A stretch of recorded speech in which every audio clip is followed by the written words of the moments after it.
President Biden signed the bipartisan infrastructure bill into law about 3 months ago. The $1 trillion law puts money into transportation, broadband, and utilities across the country. Now, cities are working to get their share and start up projects. Mitch Landrieu joins me now with more. He is a senior advisor and the infrastructure implementation coordinator at the White House. Thanks so much for joining us. Oh, it's great to be with you. Thank you so much.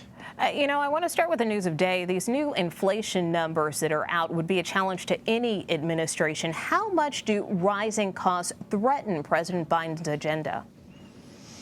Well, he's working really hard on it, as you know. And on the infrastructure side of it, we're working on, fixing the supply chains, investing in infrastructure. The president had great announcements on creating manufacturing in the United States of America. All of these things, when they come into play, will lower costs. And as you know, in the Build Back Better plan, which he continues to advocate for, he's advocating for lower prescription drug costs and lower child care. All of those things are kitchen table issues that are going to impact, hopefully, inflation over time.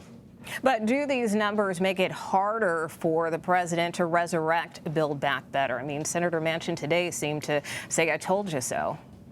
Well, I don't think there's any question that inflation it needs to go in the other direction. The question is whether we're working really hard to do it and the steps that we're taking to get that done. And as I've outlined for you, the president has taken a lot of aggressive steps to get that in place. However, in the Build Back Better plan and the issues that they talked about, lowering prescription drugs, lowering child care costs, are the things that are actually going to reduce the cost for American people. And he'll continue to work on that as he has every day. You've been advocating for cleaning up mines that are no longer in use. What kind of mines pose the greatest environmental risk, and which Americans are most impacted by them?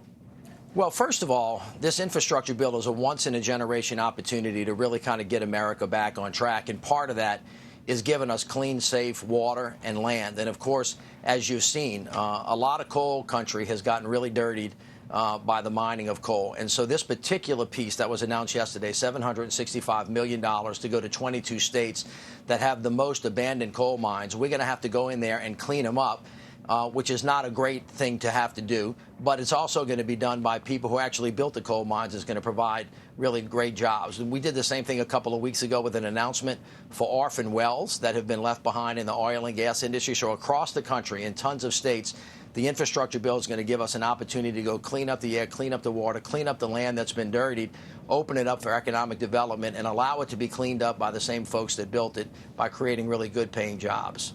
Does responsibility to clean up these mines fall on the companies owning them, or is it just the government? Well, these particular mines are the mines that were in play before 1977, before there were regulations in place that forced the industry to do it. But make no mistake about it, the industry left them behind. And after we've chased them and we couldn't find them, now we're going to have to go in and clean them up ourselves, which is unfortunate. But President Biden is committed to making sure we have clean air and clean water. Some states and cities are using funds from the infrastructure law to replace dated and dangerous lead pipes. How is the administration addressing access to fresh water in more rural areas? Well, actually, this money that we're talking about that was released by the EPA some months ago to states across the nation to clean up all of their water is gone through typical funding formulas, and this is for urban areas and rural areas. And I have to tell you that issue has popped really hot across all of the country because everybody feels very strongly about having access to clean, safe water. And Administrator Reagan has been crisscrossing the country both in urban and rural areas to make sure that they know about it, that it's available, and that they can actually take steps to get it done. And before we let you go, give us an update on when some of these other infrastructure projects will come online. Are you still expecting shovels in the ground starting this spring? And also, how are you ensuring that local jurisdictions get the money they need, especially these smaller towns that may not necessarily have the personnel or the resources to navigate some of these competitive grants for aid?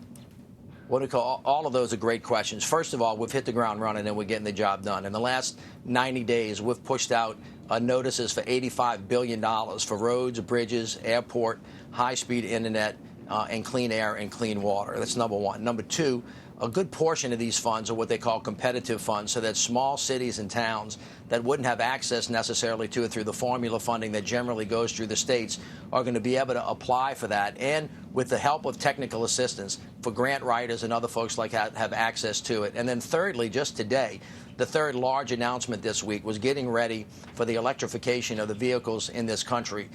We announced a $5 billion allocation to the states to start building 500,000 electrical vehicle charging stations that will be built with Made in America products. So again, getting ready for the future, lowering cost, giving people access to new vehicles that are coming online. All of those things are happening as we speak, and we're ready to go.